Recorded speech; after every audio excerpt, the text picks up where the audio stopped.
Stephen's attorney called several eyewitnesses that testified on Stephen's behalf that he was at the local bowling alley at the time that the crime was allegedly committed. But for some reason, he was still convicted and sentenced to 25 to life in prison. Yo, welcome back to my channel. And like I say, always, I appreciate you guys' time. I understand time is valuable. So hopefully I don't waste it with this video. So this story is going to come straight from the Innocence Project's archives. Now, the Innocence Project is a program which helps or comes to aid those who are perceived to be innocent, and you'll be surprised how many of them are. I mean, people serving life sentences, 20 years, 15 years, all for crimes that they didn't commit due to the faulty justice system and the loopholes in it, prosecutors working in and out of the law, lazy court-appointed attorneys, faulty experts. I mean, the list goes on. But this one in particular, it shows how experts could be wrong and how lackadaisical the justice system is in preserving the innocence before proving. With that being said, let's just jump straight into this video. Now, on Thursday, September 19th, 1985, a 16-year-old girl named Kimberly Simon was found sexually assaulted and strangled to death on a dirt road, and the man that the cops suspected and eventually convicted for the crime went to serve a life sentence. The only problem with that was he wasn't the guy, but yet and still he went to serve 20 years in a upstate New York prison while the real monster just ran free. Now, this was due to questionable eyewitnesses and faulty forensic science, which led a man named Stephen Brown wrongly accused and convicted for one of the most heinous crimes one could ever be accused of and or committed. Kimberly was last seen the day before she was found. People said that she was walking to a high school friend from her hometown, Marcy, New York. Now, several people told the police that they had seen Kimberly walking between the times of 5:30 and 6 p.m. And others said that they saw Stephen's distinctive truck on the same road at the same time, and that is how he became a prime suspect. Now, one man in police custody, which I have no idea how this is possible, but he was in police custody on an unrelated charge, and he told them that while he was in the back seat of the police car, he saw Kimberly walking along the road and he saw a truck similar to Stephen's. Now, a Utica police officer said that he saw a young man matching Stephen's description parked alongside of the street that night. And the brother-in-law of Stephen testified that he saw a young woman get into a truck along the same road, but that truck looked nothing like Stephen's. And others said that they saw Stephen at the local bowling alley through the evening of the murder. Just 3 days after Kimberly's body was found, Stephen was arrested or detained and questioned for 12 straight hours. Now, he said he had driven to the bowling alley at 6 p.m. on the same night, and he didn't know anything about the murder. Because he didn't. He was even given a polygraph test in which the investigators said was inconclusive. And they also checked his truck for fingerprints and bits of trace evidence, but nothing was found. And so he was released without charges. Now, more than 2 years would go by, and the investigators, doing their job, they are still at work. They contact Stephen and they asked him to submit a blood, saliva, and hair samples. And Stephen acquiesces, knowing that he's innocent, and to his surprise, he was arrested soon after in March 1988, and he was charged with sexual assault, sodomy, and murder. Now, Stephen's trial was started on May 15th, 1989, and this is when the court introduced serological evidence, and if I got that wrong, my bad, Detroit education. But the serological evidence that they introduced to trial to try to convict Stevens didn't point to Stevens. And for those of you guys who don't know what serological is, and maybe I'm saying it wrong, maybe not, I don't know.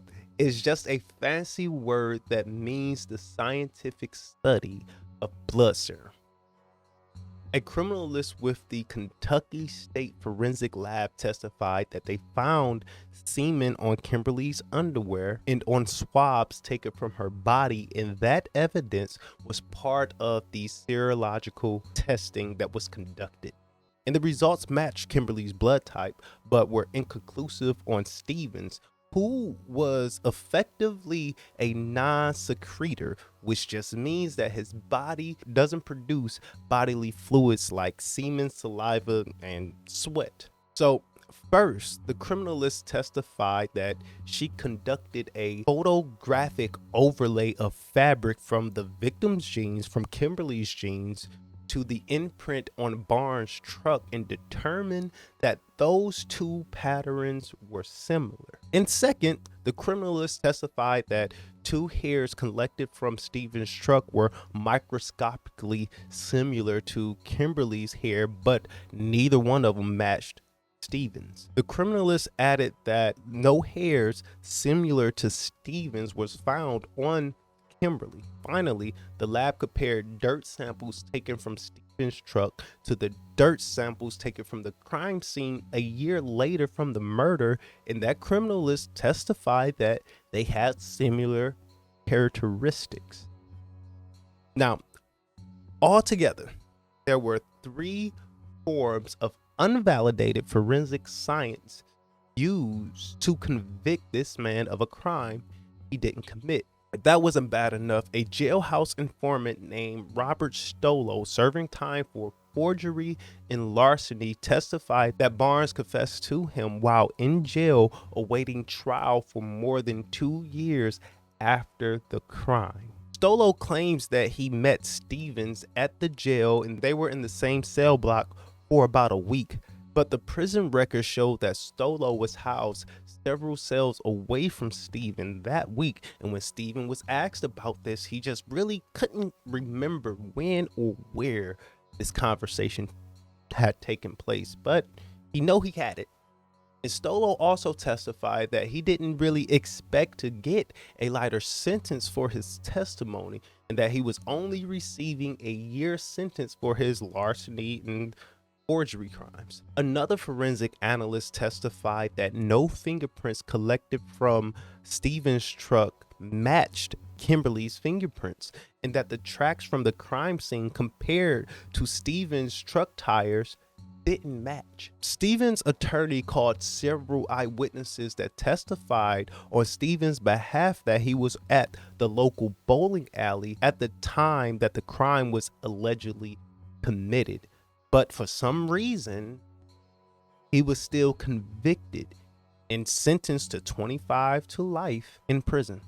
In 1993, the Innocence Project began representing Stevens and even secured a DNA testing on his behalf in 1996. And the Oneida County District Attorney considered conducting DNA tests on the evidence from the crime scene, but those tests were inconclusive because of the DNA technology at that time. A decade later, in 2007, the Innocence Project reopened the case, and the Oneida County District Attorney Scott McNamara agreed to conduct a DNA testing. And the new test produced evidence that didn't match to Stevens or just didn't connect to Stevens' DNA, which proved that he wasn't the suspect and he was innocent of the crime. After serving almost more than 2 decades in prison for a crime he didn't commit, Steven was freed November 25th, 2008.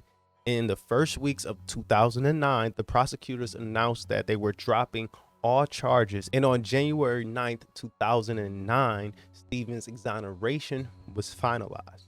And shortly after his exoneration, he celebrated his 43rd birthday. Steven now works with the youth through the Oneida County, New York Workforce Development Program, and he sees his mother, Sylvia Bouchard, who worked with the Innocence Project for years, trying to exonerate Steven on the daily basis. And she was quoted saying to the Utica Dispatch that there's no amount of money in the world that will mean more to her than having Steven's freedom. He also stops and sees her every morning at 6 a.m. just to check on her.